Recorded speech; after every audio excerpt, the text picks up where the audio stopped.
नमस्कार। आज है 7 जनवरी और आज हम पढ़ने वाले हैं मौर्योत्तर काल। मौर्योत्तर काल में जो जो इम्पोर्टेंट चीज़ है वही पढ़ेंगे, जैसे पुष्यमित्र शुंग के कार्य बताइए, कनिष्क का मूल्यांकन करिए, कार्य बताइए, ये इंपॉर्टेंट है। कनिष्क के काल में या कुषाण काल में भारत की दशा कैसी थी, मौर्योत्तर सामाजिक जीवन, मौर्योत्तर राजनीतिक जीवन, आर्थिक जीवन, मौर्योत्तर काल में हुए धार्मिक परिवर्तन, और सबसे इम्पोर्टेंट जो क्वेश्चन बनता है वो है गंधार तथा मथुरा कला में अंतर बताइए। तो चलिए स्टार्ट करते हैं। पहला जो सवाल आपसे पूछ सकता है वो है पुष्यमित्र शुंग की उपलब्धियां बताइए, श्लेष उसके कार्य बताइए, तो पुष्यमित्र शुंग पर टिप्पणी करिए। तो इन सारे सवालों में जो उत्तर लिख कर आओगे वो ये है कि पहला पॉइंट, इसने मगध साम्राज्य का संगठन किया। कैसे किया? हम जानते हैं कि जो मौर्य साम्राज्य का अंतिम जो राजा था बृहदत्त, जिसकी हत्या करके पुष्यमित्र शुंग ने शुंग वंश की स्थापना करी थी, तो इसके काल में क्या हुआ, जो मौर्य साम्राज्य था छोटे छोटे टुकड़ों में आज़ाद होने लगा था। अब जो बचा कुचा राज बचा था, जो जिसे पुष्यमित्र शुंग ने जीत लिया था, वो बिखरे ना, तो उसे सुसंगठित रखने के लिए पुष्यमित्र शुंग ने कुछ कार्य करे थे। जैसे कि उसने विदिशा को अपनी दूसरी राजधानी बनाया था, विदिशा जो अपने यहाँ पर है एमपी में, तो विदिशा को दूसरी राजधानी बनाया था, जिससे कि दक्षिण के क्षेत्रों में उसका प्रभुत्व स्थापित हो सके। चलिए दूसरा कार्य क्या है उसका, पुष्यमित्र शुंग ने राज विस्तार कहाँ तक करा, राज विस्तार करा पंजाब की सिंधु नदी तक पुष्यमित्र शुंग ने अपने राज्य का विस्तार कर लिया था। बस ये एक एक लाइन लिख कर आने की आपके पास जगह है, 9 लाइन में आप क्या ही लिख दोगे। फिर अश्वमेध यज्ञ करवाए पुष्यमित्र शुंग ने, तो टोटल 2 अश्वमेध यज्ञ करवाए थे। इसका प्रमुख पुरोहित कौन था, तो पतंजलि इसका प्रमुख पुरोहित था। चौथा, ब्राह्मण धर्म का पुनरुद्धार करवाया। हम जानते हैं कि मौर्य काल में बौद्ध धर्म काफ़ी तेजी से प्रसार हो रहा था। आगे चल के जो पुष्यमित्र शुंग जो ब्राह्मण था, इसने बृहदत्त की हत्या करके शुंग वंश की स्थापना करी थी, तो इसने ब्राह्मण धर्म के पुनरुद्धार के लिए बहुत सारे कार्य करे थे। पांचवा, पुष्यमित्र शुंग की राज्यसभा में महिलाओं को महत्वपूर्ण स्थान दिया जाने लगा। छठा पॉइंट, इसने विदर्भ तथा यवनों को पराजित किया, पराजित करके अपने राज्य को सुदृढ़ करा। सातवां पॉइंट लिख कर आओगे कि पुष्यमित्र शुंग ने सांची स्तूप के तोरण द्वार बनवाए थे। इस तरीके से आप ये 7 पॉइंट लिखिए आओ पुष्यमित्र शुंग के कार्य पर। वैसे तो आपके पास 5 लाइन की जगह रहेगी, आप 7 लिख कर आइएगा। चलिए अगला जो सवाल बनता है कि भैया कनिष्क का मूल्यांकन एवं कार्य बताइए। ये 2 सवाल हो सकते हैं, ठीक है, या कनिष्क पर टिप्पणी करिए। तो पहला पॉइंट कनिष्क के बारे में, कनिष्क जो था बौद्ध धर्म का संरक्षक था। इसने बौद्ध धर्म के लिए क्या क्या काम करे, जैसे कि बौद्ध मठों एवं विहारों का निर्माण करवाया, बौद्ध भिक्षुओं को आर्थिक सहायता दी, इसने बहुत सारी पैसे वगैरह दी ताकि तुम बौद्ध धर्म का प्रचार प्रसार कर सको, कि विदेशों में इसने धर्म प्रचारक भेजे। और चतुर्थ, बौद्ध संगति का आयोजन इसने कहाँ करवाया था, जम्मू कश्मीर में करवाया था, कुंडलवन में। चलिए अब दूसरा क्या काम करा कनिष्क के काल में, इसने क्या हुआ कि साहित्यकारों को संरक्षक दिया, जैसे संरक्षण दिया, जैसे अश्वघोष ने कौन कौन सी किताबें लिखी, बुद्धचरित, सौंदरानंद, सारिपुत्र प्रकरण।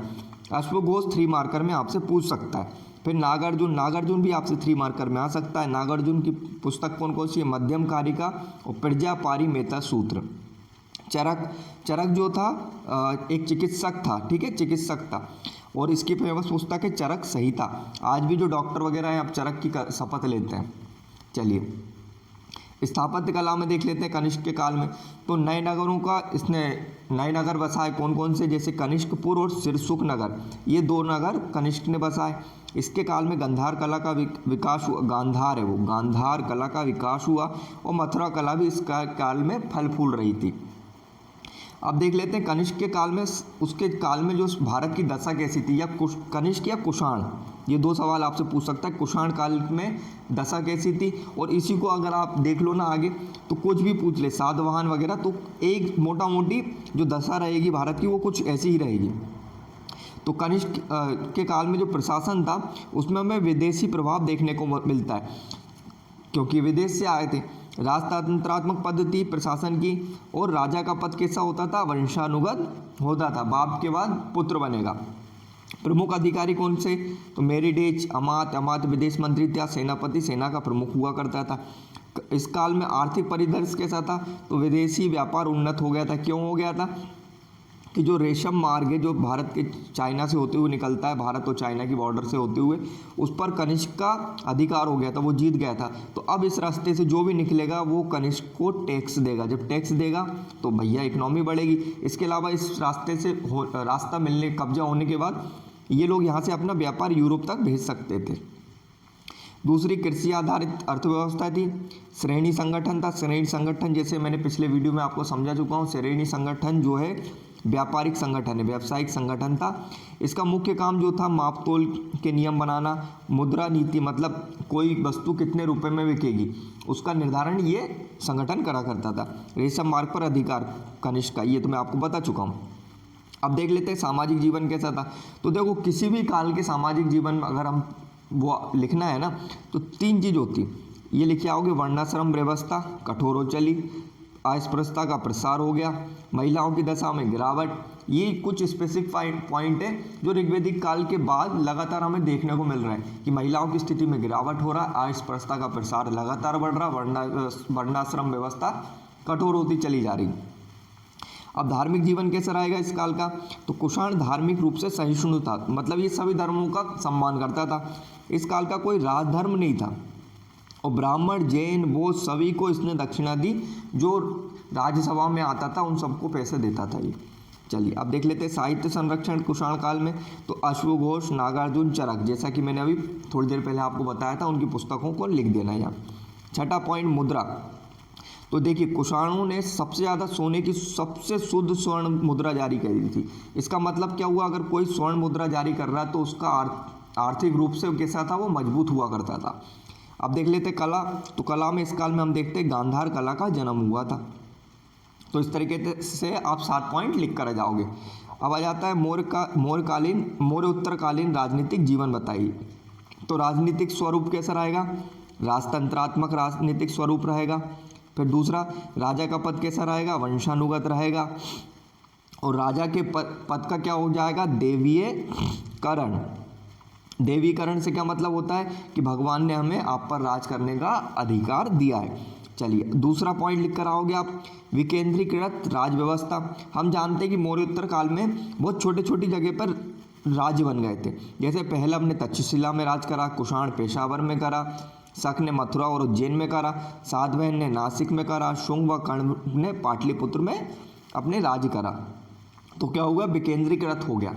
अब देख लेते हैं राज का देवीकरण। मैंने आपको बताया भी थोड़ी देर से पहले कि जब आप छोटे छोटे क्षेत्रों में राज करोगे तो जनता शक्तिशाली तो आप उतने हो नहीं, तो लोग आपसे भटक भी सकते हैं, आपकी बात ना माने। तो आप क्या कहोगे कि हमें तुम पर राज करने के लिए भगवान ने शक्ति प्रदान करी, जो हम दायित्व निभा रहे हैं भगवान का। फिर चौथा, द्वैत शासन प्रणाली का प्रारंभ। द्वैत शासन प्रणाली का प्रारंभ क्या हो गया, जो एक होता था इनका केंद्र, और केंद्र के अलावा जो नीचे रहता था ना, उसमें क्या होता था कि जो राजा का लड़का होता था युवराज, वो पैरेलल वहाँ पे राज करता था, लेकिन उसे अपने पापा की आज्ञा मानना जरूरी था। छत्रत प्रणाली। तो छत्रत प्रणाली के तहत जो राज्य होते थे उनमें गवर्नरों की नियुक्ति करी जाती थी, गवर्नर की नियुक्ति करी जाती थी। सैन्य प्रणाली क्या होता था, इस काल में सेना जो हो गई स्थायी हो गई। हम देख रहे हैं कि महाजनपद काल के बाद स्थायी सेना रखी जाने लगी थी। इस काल में क्या होता था, ग्रामीण स्तर पर गोलमिक, ये आपसे 3 मार्कर में पूछ सकता है गोलमिक कौन है। तो जो गोलमिक था ये भैया मतलब ग्रामीण स्तर पर सेना का अधिकारी होता था, सेना इसके नीचे काम करती थी, तो ये गोलमिक सैन्य अधिकारी था। पर प्रशासन में मात्र सत्तात्मक प्रभाव। हम देखते हैं कि इस काल में जो राजा हुए, जैसे सातवाहन राजा हुए, इनमें मात्र सत्तात्मक हमें प्रभाव देखने को मिलता है। क्यों देखने को मिलता है, ये अपने नाम के आगे अपनी माँ का नाम लगाते थे। जैसे गौतमी पुत्र सातकर्णी, वशिष्ठी पुत्र पुलवामी, इस तरीके से अपने माँ का नाम आगे लगाते थे। अब इस काल का सामाजिक जीवन देख लो भैया। जैसे कि वर्ण संकर, जातियों में वृद्धि। हम जानते हैं टोटल 4 वर्ण होते हैं, ब्राह्मण क्षत्रिय वैश्य। तो इनके मिलने से, आपस में मिलने से नई जातियों का उद्भव हुआ, जैसे इन्हें वर्ण संकर जातियाँ कहा गया। इसके अलावा क्या हुआ कि साम्राज्य विस्तार होते चला गया, तो जनजाति भी इस क्षेत्र में आने लगी, तो उनको कुछ जनजातियों को शामिल कर लिया गया। तो ऐसे वर्ण संकर जातियाँ बढ़ती चली गई। जब वर्ण संकर जातियाँ बढ़ेगी तो क्या होगा, कठोर वर्णाश्रम व्यवस्था का निर्माण करना पड़ेगा ब्राह्मणों को। तीसरा पॉइंट लिख कर आओगे, स्त्रियों की स्थिति में गिरावट। जैसा कि मैंने आपको बताया कि ऋग्वैदिक काल के बाद सामाजिक जीवन अगर कोई भी काल का पूछे तो आप एक पॉइंट जरूर लिख कर आओगे, स्त्रियों की स्थिति में गिरावट, दासों की स्थिति में गिरावट, भोजन, मनोरंजन के साधन। ये 4 पॉइंट आपको सामाजिक जीवन में बिल्कुल बेधड़क चेप देना। तो दासों की स्थिति में कैसे गिरावट होगी? क्योंकि दासों को है ना कृषि कार्यों में लिया जाने लगा, उनसे खेतीबाड़ी भी करवाने लगे। फिर भोजन में हम देखते हैं कि भोजन क्या होगा, शाकाहार और मांसाहार, मांस, मछली, मदिरा। मनोरंजन के साधन जैसा कि हम ऋग्वैदिक काल से सिंधु सभ्यता से देखते आ रहे हैं कि भैया मनोरंजन के साधन वही होते हैं, चौपड़, पासा, मुर्गा लड़ाना, जानवर लड़ाना, इस तरीके की चीज़ें। अब देख लेते हैं मौर्योत्तर काल का आर्थिक जीवन कैसा था। तो अगर किसी भी काल का आपसे आर्थिक जीवन पूछेगा तो 3 पॉइंट तो आप डेफिनेटली लिखोगे। कृषि हो गया, पशुपालन हो गया, वाणिज्य एवं व्यापार हो गया, यातायात एवं संचार के साधन हो गए, है ना। तो कृषि कैसी थी इस काल में? तो इस काल में हमें भूमि अनुदान पद्धति देखने को मिलती है, के कारण कृषि भूमि विस्तार हुआ। कैसे हुआ? जैसे कि ये इतनी भूमि आपको दान दे दी गई, अब ये दान दे दी गई है आपको, तो आप क्या करोगे? इस पर खेती करना चालू कर दोगे, इसे उपजाऊ बनाओगे अगर जंगल है तो इससे क्या हुआ? कृषि भूमि का विस्तार हो गया। भूमि के निजी स्वामित्व की अवधारणा का विकास हुआ। इससे क्या मतलब हुआ? पहले ये पूरे क्षेत्र पे राजा का अधिकार हुआ करता था, लेकिन उन्होंने बोला कि अगर ये अनुपजाऊ जमीन को अगर आप उपजाऊ बना लेते हो तो भैया जो उपजाऊ बनाता उसका अधिकार उस भूमि पर हो जाएगा। इस काल में हमें कृषि संबंधित अपराधों पर दंड देखने को मिलते हैं। कैसे दंड मिलेगा? अगर आप खराब बीज दे दोगे, आप कोई कृषि संबंधित उपकरण खराब दोगे तो आपको दंड दिया जाएगा। राज्य द्वारा सिंचाई को प्रोत्साहन, इस काल में सुदर्शन झील हो गया तथा अनेक जलाशयों का पुनर्निर्माण करवाया गया। तो ऐसे करके 4 पॉइंट आप लिख कर आ जाओगे, 4 नहीं तो 2 लिख कर आ जाना। खासकर ये भूमि अनुदान पद्धति और भूमि का निजी स्वामित्व। शिल्प उद्योग, तो मिलिंद पन्नों के अनुसार इस काल में 75 प्रकार के शिल्प का विकास देखने को मिलता है। तो सिर्फ इतना लिखना, मिलिंद पन्नों के अनुसार 75 शिल्प। श्रेणी व्यवस्था का विकास, जैसा कि मैंने आपको थोड़ी देर पहले बताया था, श्रेणी व्यवस्था थी जो व्यावसायिक संगठन हुआ करता था। सार्थवा क्या था? तो सार्थवा का प्रमुख काम, ये 3 मार्कर में आपसे पूछ सकता। सार्थवा जो था, जैसे कि ये इंदौर है और ये उज्जैन है, ठीक है। इंदौर और उज्जैन से अगर आप कोई सामान, इंदौर से सामान उज्जैन तक भेज रहे हो और इस बीच कोई लूटपाट ना हो, इसकी सुरक्षा करने के लिए सार्थवा नामक एक अधिकारी की नियुक्ति करवाते थे, जो व्यावसायिक सुरक्षा हेतु था। इस काल के शिल्प उद्योग के प्रमुख केंद्र कौन से थे? मथुरा में वस्त्र बनते थे, साटक नाम का, उज्जैन में मनका बनता था, कश्मीर का केसर और उड़ीसा के हाथीदार, ये प्रमुख केंद्र थे। अब वाणिज्य व्यापार देख लेते हैं। कुषाण शासकों ने रेशम मार्ग पर नियंत्रण स्थापित कर लिया था, मैंने आपको थोड़ी देर पहले बताया था। मानसून की खोज से व्यापार में वृद्धि हुई। मानसून क्या होता है कि भैया जो एक हवा है उत्तर की ओर चल रही होती है समुद्र में, दक्षिण से उत्तर की ओर, ठीक है। तो अगर ये हवा में पता चल गई कि इस टाइम पीरियड में यहाँ से ऐसी चलती है, तो इसका प्रयोग करके आप अपने नावों को, जहाज़ों को मतलब निर्धारित दिशा में ले जा सकते हो।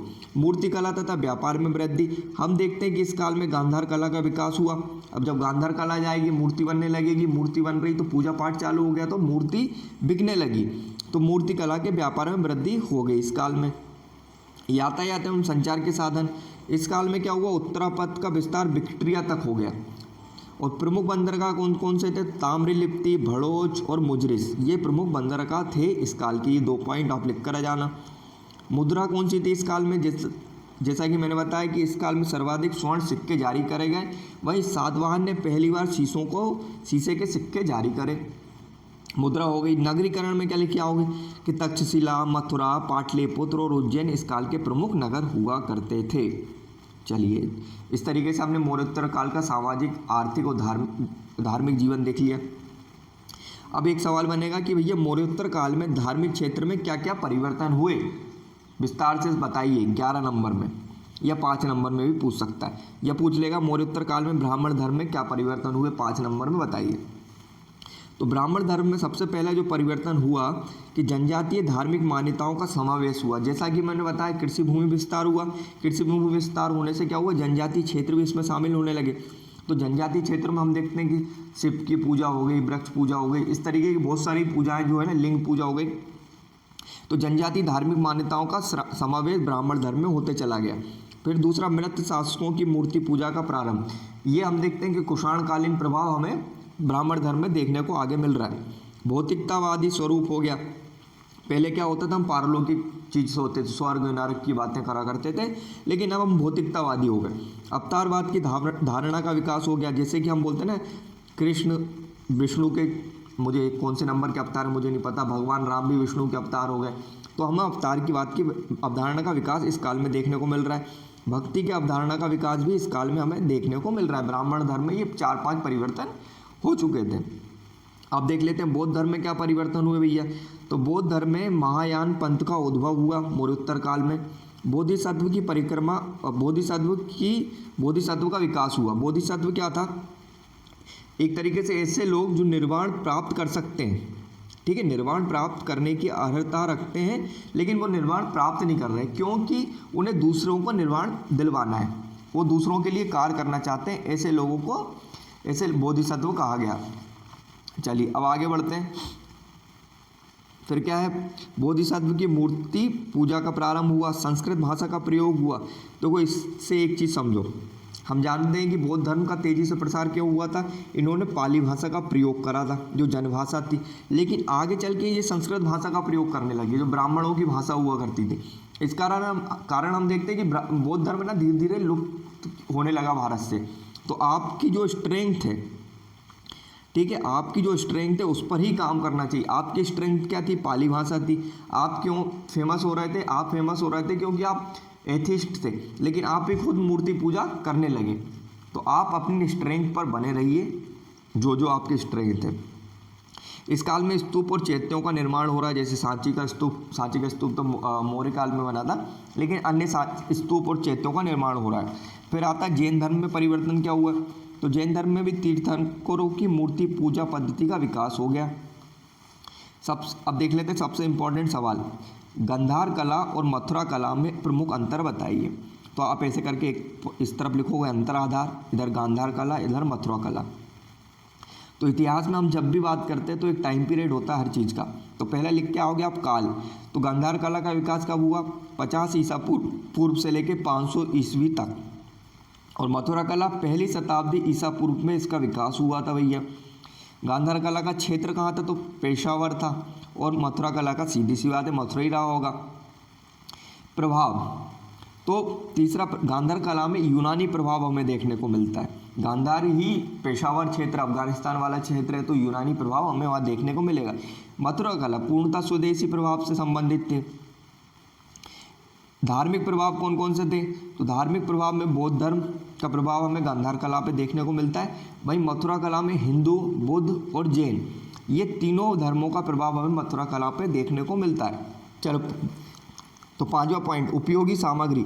इसका मतलब ये होगा कि गांधार कला में जो मूर्ति बन रही है उसके लिए कौन सा पत्थर वगैरह यूज हो रहा है। तो पहला, गांधार कला में नीला व धूसर बलुआ पत्थर का प्रयोग हुआ।